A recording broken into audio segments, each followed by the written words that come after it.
உன்னால் முடியாதுன்னு நீ தான் சொல்லணும், மற்றவங்க சொல்லக்கூடாது. நீ யாருன்னு நீ தான் நிர்ணயிக்கணும், அடுத்தவங்க நிர்ணயிக்கக்கூடாது. உன்னோட முக்கியத்துவம் அவங்களுக்கு தெரியாத வரைக்கும் நீ அவங்களுக்கு முக்கியத்துவமே இல்லை. ஆனால் உன்னோட முக்கியத்துவம் அவங்களுக்கு தெரிஞ்சிருச்சுன்னா உன்னை விட பெருசு எந்த ஒரு விருதும் இல்லைன்னு நினைப்பாங்க. உன்னோட முக்கியத்துவத்தை நீ தான் உயர்த்திக்கணும். ஹலோ வணக்கம், கதைகள் தமிழோட உங்களிடம் முறையானது உங்கள் அன்பு தோழி விஜயா. நம்ம கதைன்னு சொல்லி நிறையாது பார்க்கலாங்க. ஆனால் ஒரு பெண்ணுக்கு யாரை பிடிக்குன்னு கேட்டால் என்னோடய அப்பான்னு சொல்லுவாங்க. ஏன் சொல்லுங்கள்? ஏன்னா தன்னோட அப்பா தான் தான் என்ன செஞ்சாலும் அழகுன்னு சொல்லுவாங்க. தன்னை எப்படி அழகுபடுத்திட்டாலும் தன்னை வர்ணிக்க தன்னோட அப்பா மட்டும்தான் இருக்கிறாங்கன்னு நினைப்பாங்க. ஆனால் அந்த பொண்ணு எப்போ தெரியுமா அவங்க அம்மாவை பற்றி உணர்வா?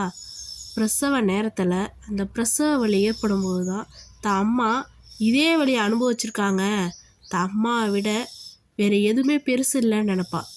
ஒரு பையனுக்கு அம்மாவை தான் பிடிக்கும்.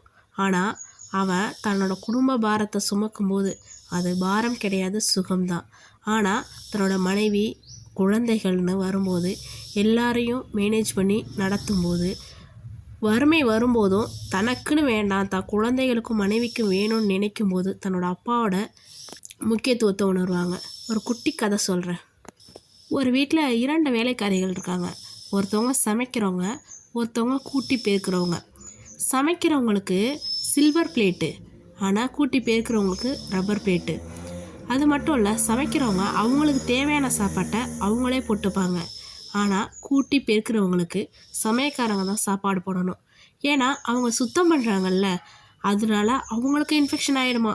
அந்த மாதிரி தான் அந்த வீட்டில் நடந்துக்கிட்டாங்க. இதே மாதிரியே சில நாள் போகுது, பல நாளும் போகுது. ஒரு நாள் அந்த சமைக்கிறவங்க வரல. அந்த மற்றவங்க எல்லோரும் பசிக்குதுன்னு சொல்லும்போது துடைக்கிறவங்க சொல்கிறாங்க, நான் சமைக்கிறேன்னு சொல்கிறாங்க. உனக்கு சமைக்க தெரியுமா, நல்லா சமைக்க தெரியுமான்னு கேட்குறாங்க. நல்லா சமைப்பேன். அப்போ நீ இன்றைக்கி கூட்டி பெருக்க வேணாம், ஃபஸ்ட்டு சமைச்சிட்டு நீ சாப்பிட்டுட்டு அப்புறமேட்டு கூட்டி பெருக்குன்னு சொல்லியிருக்காங்க. அதே போல் அந்த அம்மா சமைச்சிட்டு சாப்பிட்டுட்டு அதுக்கப்புறம் கூட்டி பெருக்கியிருக்காங்க.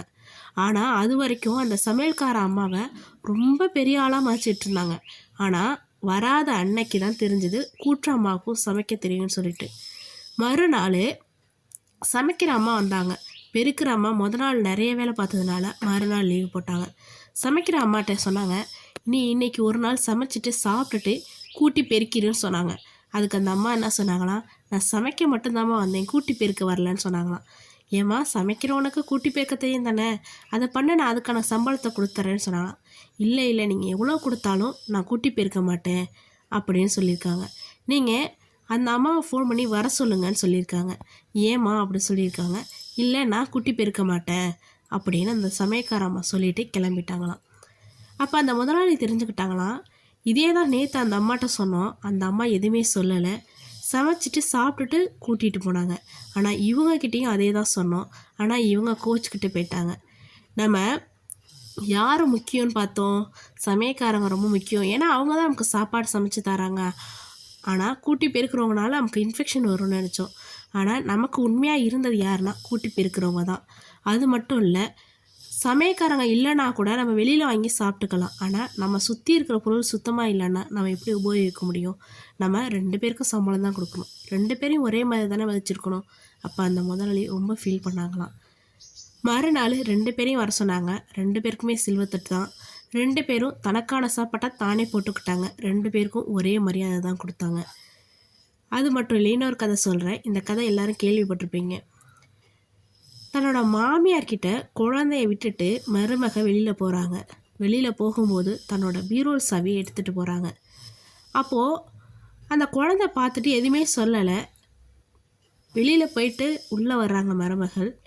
மாமியார் குழந்தைய கொடுத்துட்டு போய் சாப்பிட்டுட்டு படுத்துட்டாங்க. மருமகள் சாப்பிட்டுட்டு குழந்தைக்கு சாப்பாடு ஊட்டிட்டு தூங்க போகிறப்ப, அம்மா என்ன உங்களுக்கு ரொம்ப பிடிக்குமான்னு கேட்டிருக்காங்க.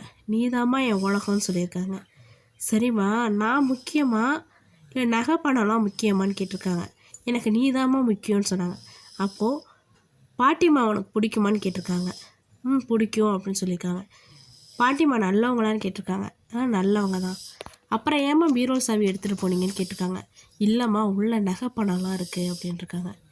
ஏம்மா, என்னை விட நகை பணம் உனக்கு முக்கியம் இல்லை, ஆனால் என்னையே நீ பாட்டிம்மாட்ட விட்டுட்டு நகைப்பணம் இருக்கிற பீரோல் சாவியை நீ எடுத்துகிட்டு போன. அப்போ ரெண்டில் யாரும்மா முக்கியம்னு சொல்லி கேட்டாங்களாம். அதுக்கு அந்த அம்மா சொன்னாங்களாம் குழந்தைகிட்ட, நீ எங்கே போனாலும் பாட்டிமா கூடயே தான் போவ. ஆனால் பாட்டிமா மறந்துட்டு பீரோல் சாவி வீட்டில் வச்சுட்டு வெளியில் போயிருந்தாங்கன்னா திருட்டு பையன் வந்து திருடுனா யாரை கேட்பேன்னு சொல்லியிருக்காங்க. இல்லைம்மா, என்னை எப்படி பாட்டிமா பார்த்துக்குறாங்களோ அதே மாதிரி தான் அதை பார்த்துப்பாங்க. இன்றைக்கி நீ பாட்டிமாட்ட இந்த மாதிரி நடந்துக்கிற, நாளைக்கு நம்ம தம்பியோட பொண்டாட்டி உன்கிட்ட அப்படி நடந்துக்குவான்னு சொல்லி சொல்கிறாங்க. அந்த குழந்தைக்கு இருக்கிற அறிவு அந்த அம்மாவுக்கு இல்லையே நினச்சி ஃபீல் பண்ணியிருக்காங்க. எல்லா மருமகளுக்கும் சொல்கிறேன், இன்றைக்கி நீங்கள் உங்கள் மாமியாரை எப்படி நடத்துகிறீங்களோ அதே நிலைமை தான் உங்களுக்கு வரும். அது மட்டுமல்ல, இன்றைக்கி நம்ம கணவர் சொல்கிறாங்கன்னு சொல்லி வேலைக்கு போகாமல் வீட்டில் இருந்து பழகிட்டீங்க அப்படின்னா ஃப்யூச்சர்லேயும் அப்படி தான் இருப்பீங்க. உங்கள் கணவர் கூட சொல்லலாம், நீ சும்மா தான் என் கூட இவ்வளோ நாள் இருந்த, நான் தான் வேலைக்கு போனேன்னு. அது மட்டும் இல்லை, உங்கள் பெத்த பிள்ளைங்க சொல்லலாம், உன்னை நான் தான் உட்கார வச்சு சாப்பாடு போட்டேன்னு. ஆனால் அந்த குழந்தைங்க சொல்லாதுங்க, நீ தாம்மா எனக்கு துணி துவைச்சி போட்ட, நீ தாம்மா எனக்கு சாப்பாடு செஞ்ச, அதனால தாம்மா நான் வேலைக்கு போனேன்னு சொல்லி காட்டாதுங்க. ஸோ உங்களோட முக்கியத்துவத்தை தெரிஞ்சுக்கோங்க. ₹1 நீங்கள் சம்பாதிக்கணும். அப்போ தான் இந்த உலகத்தில் உங்களுக்குன்னு ஒரு மதிப்பு உண்டு. படிங்க, படிப்புக்கு எல்லை இல்லை. நீங்கள் எது வேணால் படிங்க, படிக்கிறது தான் உங்களோட வேல்யூ அதிகமாகும்.